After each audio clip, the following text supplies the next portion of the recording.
Hello students, today we are starting a new chapter, that is Information Communication Technology, the new direction of progress.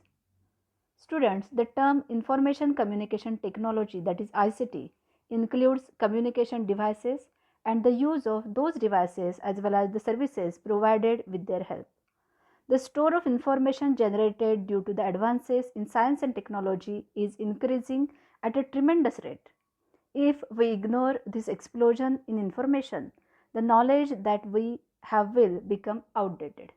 म्हणजे मुलांनो, आपण हे information communication टेक्नॉलॉजीबद्दलची माहिती जी आहे ती मिळवली नाही किंवा त्याच्याबद्दल अभ्यास केला नाही तर आपण आउटडेटेड होऊ, म्हणजे आपण या प्रवाहात राहणार नाही.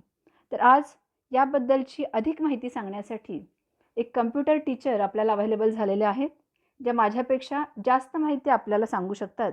तर त्यांना मी विनंती करते की आमच्या मुलांना तुम्ही या कम्प्युटरबद्दलची अधिक माहिती सांगावी. हॅलो स्टुडंट्स, आपण आज बघणार आहोत कॉम्प्युटर म्हणजे काय. कॉम्प्युटर हा मुळात जो आहे तो त्याचा शॉर्ट फॉर्म आहे. त्याचा फुल फॉर्म असा आहे common oriented machine particularly United user under technical and educational research, म्हणजे झाला कॉम्प्युटरचा फुल फॉर्म. त्यानंतर आपण आज बघणार आहोत कॉम्प्युटर कसा वर्क होतो, कशाच्या साह्याने तो वर्क होतो. तर त्याच्यासाठी आपल्याला आधी म्हणजे त्याचं लर्न करावं लागेल. इनपुट डिव्हायसेस म्हणजे काय, आउटपुट डिव्हायसेस म्हणजे काय, प्रोसेसिंग युनिट म्हणजे काय. तर आपण हे आज बघणार आहोत की इनपुट डिव्हायसेस कोणते आहेत, आउटपुट डिव्हायसेस कोणते आहेत. तर आपण जाऊयात आता इनपुट डिव्हायसेस या सेक्शनवरती. आता आपण बघणार आहोत what is mean by input devices. त्याची डेफिनेशन आहे all type of information or data is entered into the computer through this unit. म्हणजे काय, सगळ्या प्रकारचा जो डेटा आहे म्हणजे इन्फॉर्मेशन जी आहे आपण ते या इनपुट डिव्हाइसच्या साह्याने आपण कॉम्प्युटरला देतो. जसं की कीबोर्डच्या साह्याने आपण कमांड जे टायपिंग असेल ते कीबोर्डच्या साह्याने करतो, स्क्रोलिंग जे आहे ते माऊसच्या साह्याने करतो. म्हणजे काय झालं, हा इनपुट कीबोर्डच्या साह्याने आपण इनपुट दिलं, माऊसच्या साह्याने आपण इनपुट दिलं, मग कीबोर्ड आणि माऊस हे काय होतील, इनपुट डिव्हायसेस होतील. ओके, म्हणजे ज्याच्या साह्याने आपण इन्फॉर्मेशन कॉम्प्युटरला प्रोव्हाइड करतो ते झाले आपले इनपुट डिव्हायसेस. ओके, त्याचे एक्झाम्पल्स आहेत light pen, scanner, mouse, mike, webcam, barcode scanner, keyboard, हे झाले आपले इनपुट डिव्हायसेस. त्यानंतर आपण आज बघणार आहोत प्रोसेसिंग युनिट. प्रोसेसिंग युनिट म्हणजे काय, कॉम्प्युटरला आपण काहीतरी डेटा इनपुट युनिटच्या साह्याने पास करतो. तो डेटा कॉम्प्युटरमध्ये मेन म्हणजे सी पी यूमध्ये काहीतरी ऑपरेशन्स परफॉर्म करतो किंवा काहीतरी त्याच्यावरती प्रोसेस होते. ती कोणाच्या साह्याने होते, तर प्रोसेसिंग युनिटच्या साह्याने ते डेटावरती तो प्रोसेस केला जातो थोडक्यात. तर त्याच्यामध्ये 3 टाईप आहेत. प्रोसेसिंग युनिटमध्ये 3 टाईप्स आहेत. फर्स्ट टाईप आहे मेमरी युनिट, सेकंड आहे कंट्रोल युनिट आणि थर्ड आहे अरिथमॅटिकल अँड लॉजिकल युनिट. ओके, हे झाले प्रोसेसिंग युनिट म्हणजे काय. त्यानंतर आपण बघणार आहोत आउटपुट युनिट म्हणजे काय. आउटपुट युनिट म्हणजे द रिझल्ट और solution or answer is eventually sent to the computer to the output unit. Generally a screen or monitor or printer is used as an output unit. म्हणजे काय, आपण जो आपण input डिव्हाइसच्या साह्याने जे इनपुट दिलं ते इनपुट डिव्हाइसच्या साह्याने जे इनपुट दिलं ते प्रोसेसिंग युनिटमध्ये त्याच्यावरती काहीतरी प्रोसेस झाली आणि त्यानंतर आउटपुट युनिटच्या साह्याने म्हणजे आउटपुट डिव्हाइसच्या साह्याने ते आपल्याला काहीतरी आउटपुट देऊन गेलं असं होईल त्याचा अर्थ. म्हणजे सपोज आपण एखादी कमांड पास केली आहे, त्याच्यावरती काहीतरी प्रोसेस झाली आणि स्क्रीनवरती आपल्याला आउटपुट दिसलं त्याचं. एखादी इमेज डिस्प्ले झाली किंवा आपण एखादी प्रिंट काढायला गेलो तर ते प्रिंट आपल्याला प्रिंटरच्या साह्याने मिळाली. आपण कमांड जरी कीबोर्डच्या साह्याने देत असलो, प्रोसेसिंग युनिटच्या साह्याने ते होत असेल, पण आउटपुट जे आहे ते आपल्याला प्रिंटरच्या साह्याने आपल्याकडे मिळालं. मग हे आउटपुट ज्याच्या साह्याने आपल्याला मिळतं ते झाले आपले आउटपुट युनिट्स. मग त्याच्यामध्ये एक्झाम्पल्स कोणकोणते मिळतील आपल्याला, तर ज्या मॉनिटरवरती आपल्याला आउटपुट डिस्प्ले होतं, ज्या स्क्रीनवरती आपल्याला आउटपुट डिस्प्ले होतं तो म्हणजे मॉनिटर, तो झाला output unit.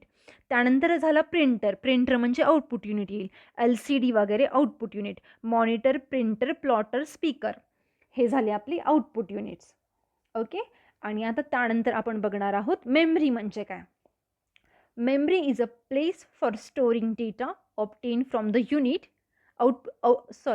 memory is the place for storing data obtained from the input and also generated solution or answer by the computer. म्हणजे काय, मेमरी हा वर्ड तुम्हाला जास्त अवगत असेल मोबाईलच्या टेक्नॉलॉजीमुळे.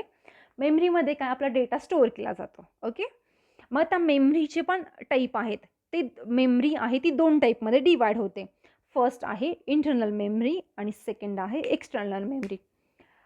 इंटरनल मेमरीचे पुन्हा 2 टाईप पडतात. म्हणजे इंटरनल मेमरी 2 सब टाईपमध्ये डिवाइड झाले. ओके.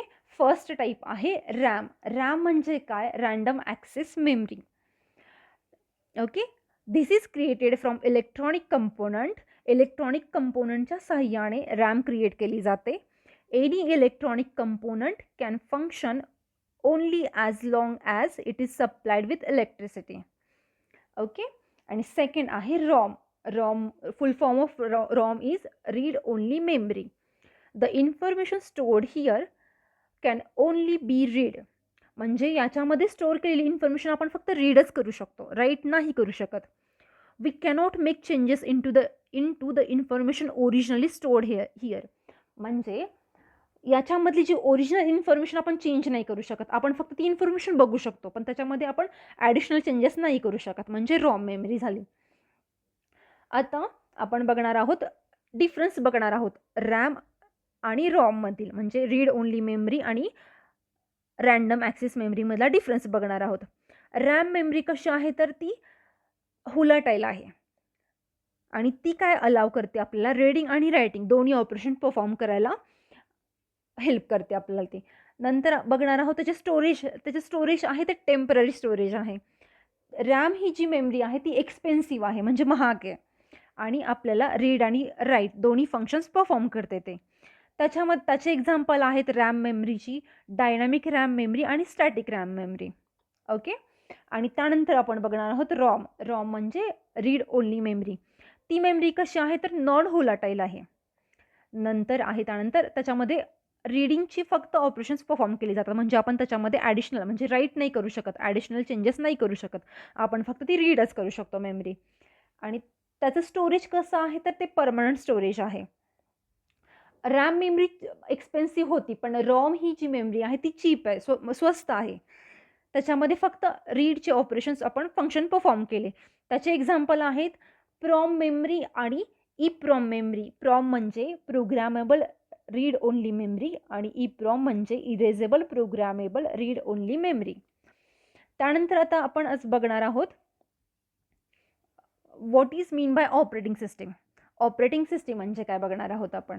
ऑपरेटिंग सिस्टीम म्हणजे this is a program which provide a means of communication between the computer and person working on it. It is called as a DOS. म्हणजे आपण user आणि computer याच्यामध्ये जे communication करण्याचं काम जे करतं ना, ते ऑपरेटिंग सिस्टीम करतं. जसं की एक्झाम्पल सांगते, आपण मोबाईल यूज करतो. मोबाईलमध्ये अँड्रॉइड ऑपरेटिंग सिस्टीम यूज केली जाते. आपण PC यूज करतो. PCमध्ये विंडोज ऑपरेटिंग सिस्टीम यूज केली जाते. आता विंडोजच्या सिरीज आहेत, Windows 7, 8, 9, 10 what ever. Okay. But जे कम्युनिकेशनचं मेन काम करतं ना, ते ऑपरेटिंग सिस्टीम काम करतं. आता आपण आणि एक्झाम्पल बघू शकतो ऑपरेटिंग सिस्टीमचे. लिनक्स ऑपरेटिंग सिस्टीम आहे, युनिक्स ऑपरेटिंग सिस्टीम आहे, डॉस ऑपरेटिंग सिस्टीम आहे. ओके. आपण आहे ना ऑपरेटिंग सिस्टीम शिवाय कॉम्प्युटर चालवू नाही शकत. थोडक्यात we cannot use computer without its operating system. Okay. त्यानंतर आपण बघणार आहोत प्रोग्राम म्हणजे काय. कॉम्प्युटरचे प्रोग्राम. आता मला सांगा कॉम्प्युटरचे प्रोग्राम म्हणजे काय. तर प्रोग्राम म्हणजे काय, आपण काहीतरी कमांड कॉम्प्युटरला पास करतो. म्हणजे काहीतरी सपोज आपण A+B हे ऑपरेशन परफॉर्म करण्यासाठी आपण काहीतरी कमांड, सपोज A+B हे प्रोग्रामिंग लँग्वेजमध्ये ते पास करतो. सपोज की आपण मशीन लेवल लँग्वेजमध्ये ते ट्रान्सलेट केलं जातं. ओके. असेंब्ली लँग्वेजमध्ये आपण ते ॲज अ इनपुट असेंब्ली लँग्वेजमध्ये देतो. कॉम्प्युटरमध्ये ते मशीन लेवलमध्ये कन्वर्ट करतं. म्हणजे हा जो प्रोसेसिंग युनिट आहे ते आपण पास केलेलं जे इनपुट आहे ते त्याच्या भाषेत म्हणजे मशीन लेवल लँग्वेजमध्ये कन्वर्ट करतो आणि पुन्हा आपल्याला आपल्या भाषेत आउटपुट देतो. म्हणजे आपण आपल्या भाषेमध्ये म्हणजे असेंब्ली लँग्वेजमध्ये काहीतरी टाईप करून सेंड करतो त्यांना, म्हणजे काहीतरी सिंटॅक्स देतो. तो सिंटॅक्स म्हणजे काय, तर त्याला प्रोग्राम बोलतात. Okay, a program is a group of a command to be given to a computer. Okay, म्हणजे प्रोग्राम. आता आपण बघणार आहोत डेटा आणि इन्फॉर्मेशन म्हणजे काय. डेटा म्हणजे काय, आपण काहीतरी जे काही आपण इनपुट कॉम्प्युटरला देतो तो म्हणजे झाला आपला रॉ डेटा. म्हणजे सपोज आपण काहीतरी आपण ईमेल टाईप करतो, आपण जो ईमेल टाईप करतो हा झाला आपला रॉ डेटा. पण आपला ॲक्च्युअलमध्ये ईमेल जिथे ओपन होतो तो मॉनिटर आपला झाला, म्हणजे मॉनिटरवरती आपल्या स्क्रीनवरती दिसतं. पण जे इनपुटचं काम आपण इनपुट डिव्हाइसच्या सहाय्याने करतो, पण जे इनपुट देतो त्याला आपण बोलणार म्हणजे रॉ डेटा. ओके, किंवा डेटा किंवा इन्फॉर्मेशन, म्हणजे आपण कॉम्प्युटरला काहीतरी इन्फॉर्मेशन प्रोव्हाइड करतोय आणि मग कॉम्प्युटर त्याच्यावरती वर्क करून आपल्याला काहीतरी आउटपुट देतोय. हे झालं डेटा आणि इन्फॉर्मेशन. आता आपण बघणार आहोत हार्डवेअर. हार्डवेअर म्हणजे काय, जे आपण फिजिकली बघू शकतो. म्हणजे जसं की आपण कीबोर्ड बघू शकतो, स्क्रीन म्हणजेच मॉनिटर बघू शकतो, CPU बघू शकतो. आपण इव्हन आपलं मदरबोर्ड बघू शकतो, आपण माऊस बघू शकतो, प्रिंटर बघू शकतो, स्कॅनर बघू शकतो, लाईट पेन बघू शकतो, बारकोड रीडर बघू शकतो. मग हे काय झाले, हे जे इक्विपमेंट आहेत ते म्हणजे हार्डवेअर झालं आपलं. ओके, म्हणजे hardware consist of all the electronic and mechanical parts used in the computer. म्हणजे जे इलेक्ट्रॉनिक आणि मेकॅनिकल पार्ट्स आहेत जे आपण बघू शकतो, थोडक्यात जे प्रेझेंट आहेत फिजिकली, ते म्हणजे हार्डवेअर झालं. आणि त्यानंतर आपण आज बघणार आहोत सॉफ्टवेअर म्हणजे काय. Software refer to the command given to the computer, information supplied to it, that is input, and the result obtain from the computer from analysis, that is output. म्हणजे काय, काहीतरी ज्या एक प्रोग्राम सेट केला जातो, एक प्रोग्राम थोडक्यात, तो प्रोग्राम आपल्याला काय, आपण जे इनपुट देतो आणि काहीतरी म्हणजे ऑपरेशन त्याच्यावरती होऊन आपल्याला आउटपुट दिलं जातं, ते म्हणजे त्या सॉफ्टवेअर म्हणजे त्यानुसार डिझाईन केले जातात सॉफ्टवेअर. म्हणजे कस्टमायझेशन केलं जातं की सॉफ्टवेअरचं आपल्याला आपल्या गरजेनुसार. थोडक्यात जसं की आपली विंडो सिस्टीम वगैरे आहे की मग त्याच्यामध्ये वर्ड फाईल्स क्रिएट होतात, आपल्यामध्ये एक्सेल फाईल्स क्रिएट होतात, PPT बनवता येते वगैरे, किंवा मग हे प्लेयर्स वगैरे आहेत म्युझिक वगैरे करण्यासाठी, हे सगळं कस्टमायझेशन आहे त्यांचं. की सॉफ्टवेअर म्हणजे काय, की आपण त्या कमांड परफॉर्म करण्यासाठी बनवलेला एखादा